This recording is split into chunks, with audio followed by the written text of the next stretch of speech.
Welcome to On the Mic for Jesus. With the cheeks. Welcome back. We are so glad that you came back to spend some more time with us. And this week, what we thought we would do is carry over kind of from last week. Yeah, so last week we were talking about living as a Christian and some of the things that we changed in our lives when we first started coming back to God. Yeah, getting more into the Word, creating that habit of reading your Bible every day, and then giving things to God, giving Him your problems, your issues, but yet give Him your thankfulness. And we also talked about controlling your mouth and forgiveness. Yeah, and we're still a work in progress on that controlling your mouth thing. I'm sure that'll always be a work in progress. Anyway, grace and mercy is what we're going to be talking about today. But first, since I don't really know the definitions or the meanings right off the top of my head, I know that shocks a lot of people. How about we look it up? Let's go to Google. All right. Okay, so are we going with mercy or grace first? We'll go with mercy first. Okay. So mercy is not receiving punishment that is deserved. Okay. And grace is receiving favor or blessings that are not deserved. Okay, so I would like to thank you for showing me a lot of mercy in this marriage. Why? Do you deserve punishment or something? I'm just saying, anyway.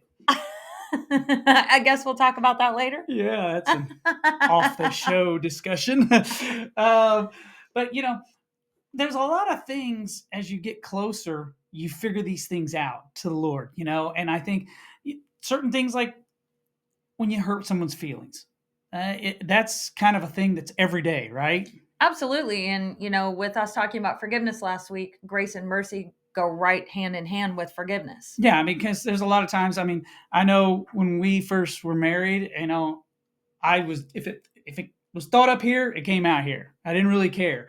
A lot of times I would hurt people's feelings, but I just was like, get over it, no problem.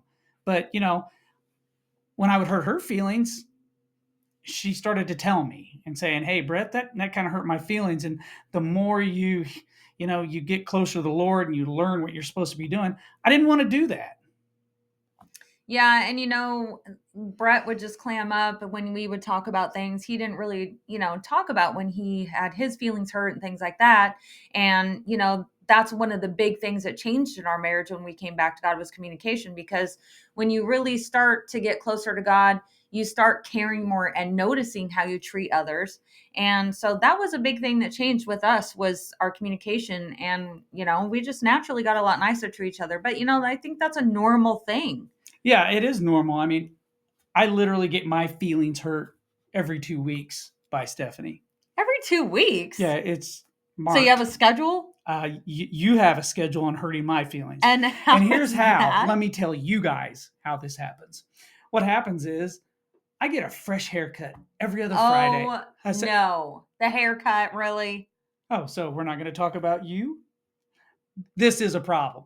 So I get this haircut and I come home every Friday and I'm thinking, yeah, I look good. But then what do you say? Why do you not say, hey, nice haircut? Why? Because it literally looks the same. Okay, it's not always the same. Yes, it is. He gets the same haircut every time. But still, it would be nice to hear, hey, nice haircut, honey. Oh my goodness. But we'll talk about that some other time. He's changed his haircut one time over the last 20 years, maybe more. Anyway, still would be nice. It's really great because the parables, I think Jesus told a lot of us, a lot of us. They're in the Bible. He didn't really just tell them to me, but they're in the Bible, right? Well, there's some great parables about grace and mercy, but what the very first thing that shows grace and mercy in the Bible and in history is God with Adam and Eve. Oh yeah, the first marriage. They had one job, just don't eat from the tree of knowledge. Yeah, stay away from the apple. Yeah, right?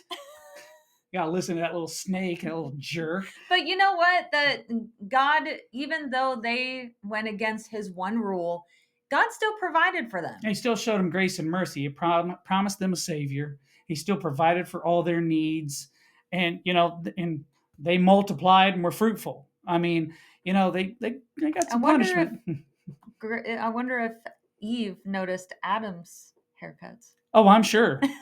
I'm sure when he came home from the shearer, I'm sure when he got a fresh shear, he would come home, and I'll bet she said, Adam, nice haircut, looks good.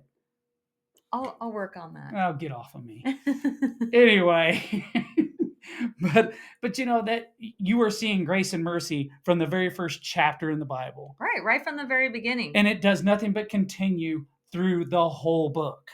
I mean, and when Jesus came through the whole Bible. That's the book. That's the book. Oh, I thought you meant the book of Genesis. No, you mean the whole book of the Bible? Can we show a little grace and mercy? Just a little bit. And like I was saying about the parables, I think they're really great. One for mercy is the Good Samaritan. Oh yeah, that's a great example. I mean, here's a guy gets beat up. He gets robbed. Not just beat up. They stripped him naked. Yeah, the guy's beat him almost to death and left him on the side of the road. Yeah. And so you got a priest that comes along, and what's the priest do? The priest goes on the other side of the road to walk away from him. I'm going to avoid this guy bleeding in the streets. And then a Levite comes along. What's he do? Same thing. Hey, I'm going to go across the street, avoid this guy. And these are like the most holy people that you would expect would them to jump in and help. Stop and help. But then you get a Samaritan. A Samaritan who back then socially, Samaritans and Jews did not socialize. They didn't talk. They weren't friends. They were enemies. Absolutely. They hated each other. And the Samaritan was the one that stopped and helped him. Yeah. He not only does he bandage his wounds up, he puts clothes on him, slings him onto his donkey, takes him to the hotel, and fits the bill. So here's my question. What if a person that you didn't really like was sitting there laying on the sidewalk all beat up? Would you stop and help him? And I think that question goes for everybody, including the two people sitting here talking. I'd like to think that no matter what was going on, I would stop and help the man. And I think that is just from the more you get into the Word and the more you get to know Jesus, it's a lot easier to forgive. It's a lot easier to forgive, and you start to notice, like I said, how you treat others, and you desire more to please God because, He's our Father. Absolutely. Right? He's the creator. He is everything. And we want to make him happy, and we want to please him, and we want to live our lives according to his word, which is the Bible. And God tells us that we are supposed to show mercy to others. So we're supposed to show grace because look at the forgiveness that we were shown. Oh, that we're shown every day. I mean, when you mess up, the greatest gift in the world is God forgets your sin when you ask for forgiveness. And, we as humans, sure, we can go ahead and say, yeah, I forgive you for that. And you forgive. And then something might trigger and then you take it back. Oh, man, that guy still owes me $1. Or, hey. Just imagine if God didn't show us mercy for all of the mistakes that we've made. Oh, first of all, I don't even want to think about that. Not that I've made a lot. I've made a few. But I mean, it's true though, right? Absolutely. I mean, imagine where your life would be if you were never shown mercy for anything. By anybody. I mean, because no matter who you are, somewhere down the line, someone has shown you mercy. And, now we go over to grace. Another great parable, which is probably one of my favorites, the prodigal son. I just love that. I mean, you got this son, goes to his dad. What's he do? He asks for everything. I want my inheritance. And he gets it. Yeah. And then what's he go do with all that inheritance? He blows it. He squanders it on gambling, women, everything. And then he goes home because he's lost everything. And he's just, now the cool thing about it is he's smart enough to know he screwed up really bad. Yeah. So he's going home to ask his father to be a servant. And then what happens? They announce that he's walking down the road towards the house. And what's his dad do? His dad is ecstatic, and his dad welcomes him back, doesn't say a word about anything he did, and they have a big party. Oh, I mean, he puts the best robe on him, gets out his best jewelry for him, slaughters the best calf, and they throw a party because his kid has come home. I think I like this one the most because it resonates to me quite a bit with my father.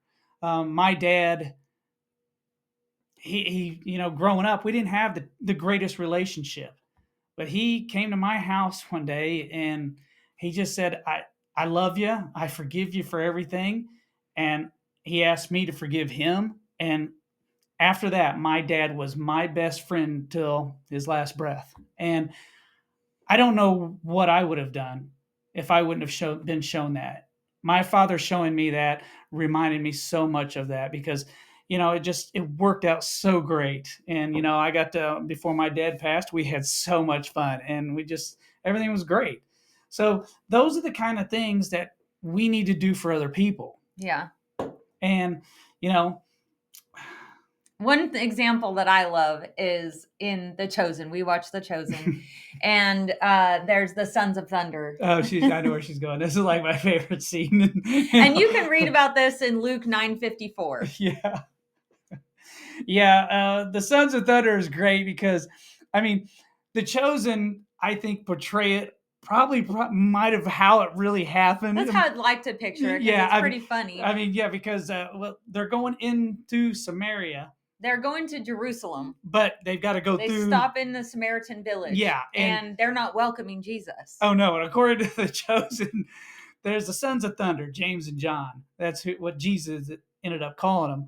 They get spit on by a Samaritan, and what do those two say?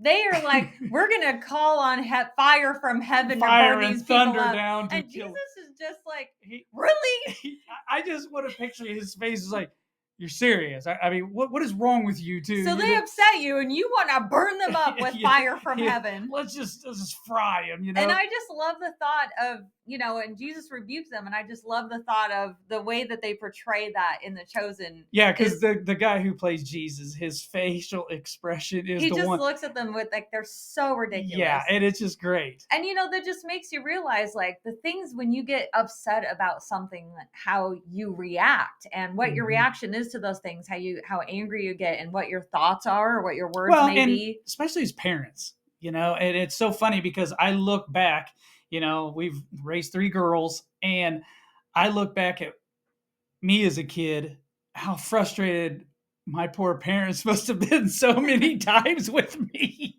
I mean, what is it? I think that's everyone. Yeah, right. But it's like, yeah, and you've just got to forgive and you've got to show grace and you've got to show mercy because why? Because you love them. They're your children.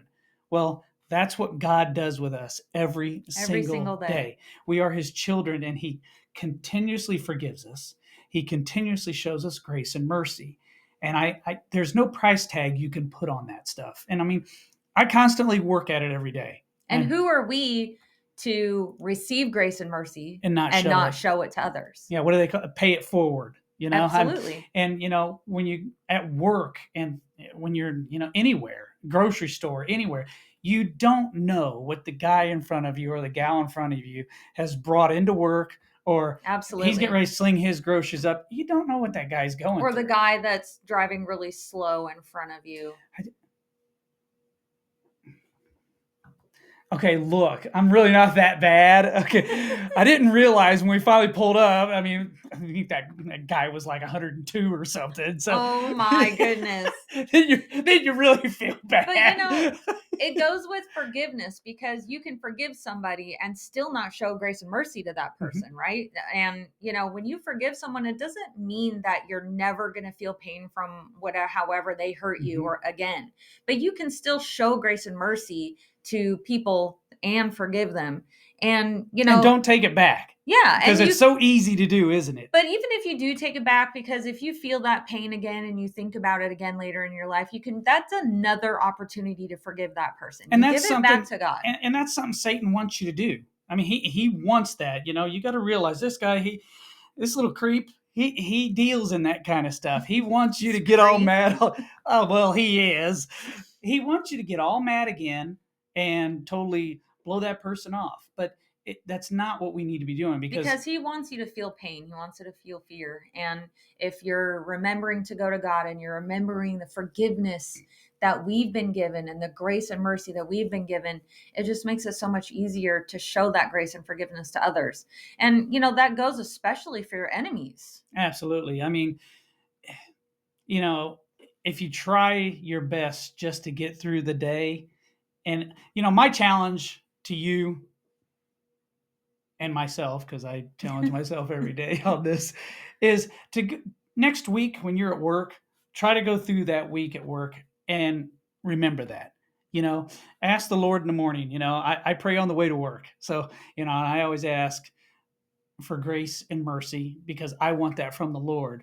But I need to make sure that I'm showing it. And I don't always do that. I don't, you know, It's hard. I It's fail not every day. it's not something that just comes naturally. I mean, naturally when you get upset with somebody, your first It's reaction either anger or yeah, and and that's actually great proverbs. uh, and this is Little Miss Proverb, by the way.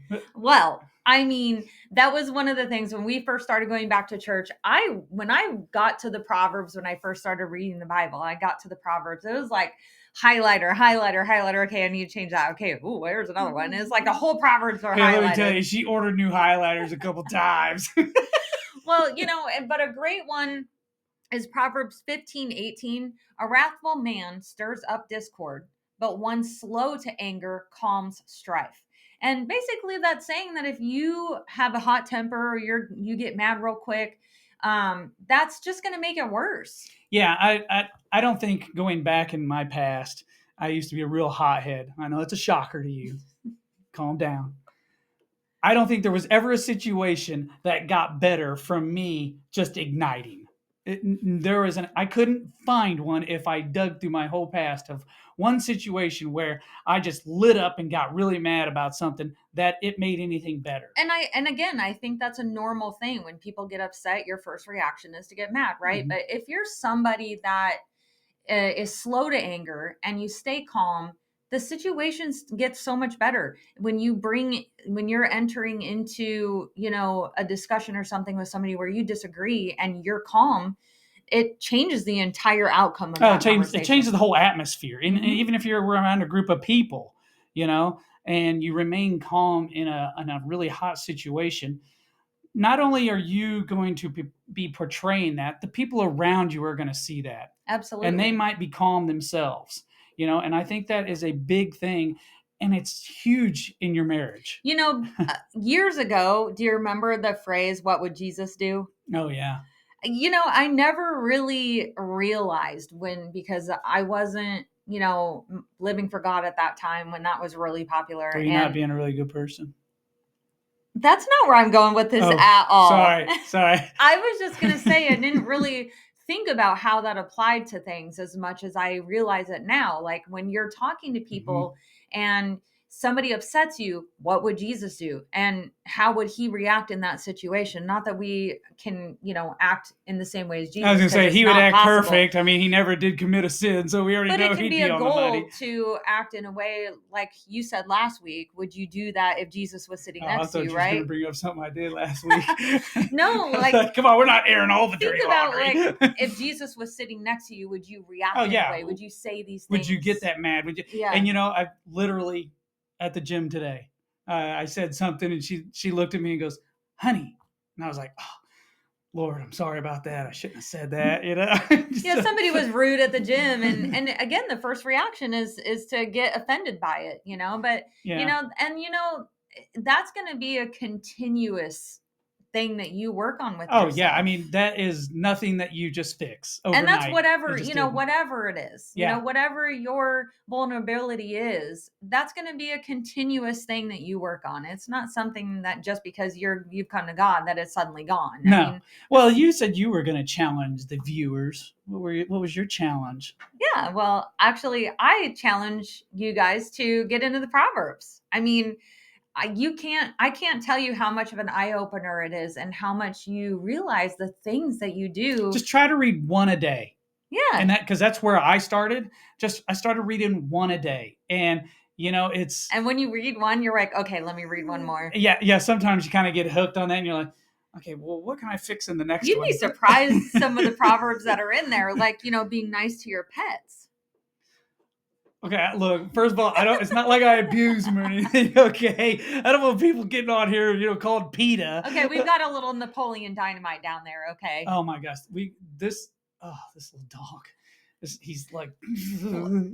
He just likes to bark, and he communicates through growling and barking.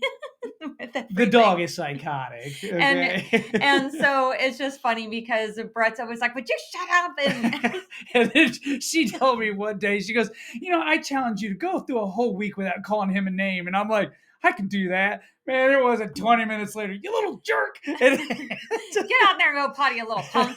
yeah. But it's like, those are the kind of things. I mean, the Lord entrusted us with everything, including the animals. And, those are the kind of things. And, if I ever really, I should probably start with the dogs, that's for sure. But, it's just one of those. I'm a cat person. Sorry. Okay. I just am. But, it's just one of those things where if you start trying to do it every day, those things start to become habit.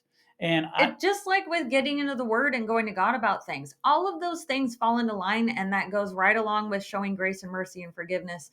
All of those things become so habitual when you just start to do it. And when you try to become more aware of it, it just becomes habit. well, having habits for the Lord, those are awesome habits to have. Absolutely. Because everybody has habits you're trying to break here or there. Those are habits you want to create. And that's just, I don't know, that's kind of what we wanted to talk about today, in is showing grace and mercy to your fellow man, your coworker, the guy in the car in front of you, Your pets. your dogs. Well, you have something exciting coming up soon, don't you? Yes, I do. Thanks for mentioning that. This coming Wednesday, I have an interview about this. This is my book, From the Darkness into the This Light. coming Wednesday, which is August 13th, by the way. Sorry. It is with Logan Crawford. It is the exclusive spotlight interviews. He'll be asking me about the book. I wrote a book. That probably shocks. If anyone knows me that's listening to this that didn't already know this, they're like, there's no way that guy wrote a book. So what's funny about this is Brett does not like to read. I mean, I can read. He can read. Okay. He just doesn't. Well, thanks to him. Really? He just doesn't read. He's not a book reader. There's nothing wrong with that. No, I am not. I start reading a book. Out of all seriousness, the only book that does not put me to sleep is the Bible and my own book. And so when he came to me and he said, "Honey, I think I'm supposed to write a book," I was like, "Are you okay?" And she was not loaded with confidence. Well, for someone that doesn't really even like to read, I was shocked when he said he wanted to write a book. But you can tell the whole process of him writing the book, you could tell that this was definitely direction from God, because somebody that doesn't even like to read books, he would just come up here one evening and sit down, put his headphones on, and then come down with a chapter. And I'm just like, okay, this is amazing. And it was really cool to watch him go through the process of writing this book. Yeah, this book is really exciting. Well, what's the book about? It's my interview's Wednesday. It's about a Christian superhero. Now, I know a lot of people, oh, God, here we go. What is it? Okay, well, this is a nonstop thriller from start to finish. It's basically someone who is at the bottom of where you could possibly be as a human, gets a calling for God and gets a mission for God. And he fights evil. We'll just leave it at that. Yes, he fights and destroys You'll evil. just have to read the book and see what we're talking about. Yes, we're real excited about it. It's something that is very dear to me. I absolutely love it because I guess growing up reading a lot of comics, loved comics, but they all did one thing. They all had one thing in common. If they worshiped gods, they were gods. They weren't the God.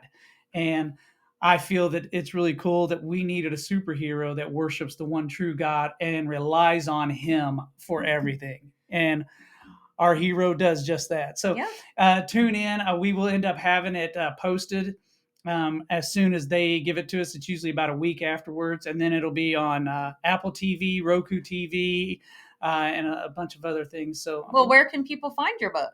They can find my book on Amazon. They can find it on Author House Bookstore, Barnes & Noble Bookstore online. And I'm getting ready to start working on the sequel, and we're hoping here soon it'll be on audiobooks. So absolutely. So yeah, check it out. So we would just like to thank you guys for spending time with us. We hope you had a good time and some laughs and learned something. And hey, again, next week, try and show grace and mercy and Read some Proverbs. there you go. You got homework. And if you guys have any prayers, definitely shoot us a message. Any prayer requests? Yes. You need any, we would love to pray for you. We are going to be having another announcement, announcing little podcast or voice cast or Gig. There you go. My guy's got another gig coming up. So again, we will be back On the mic for Jesus. See you next time. Have a great day, everybody.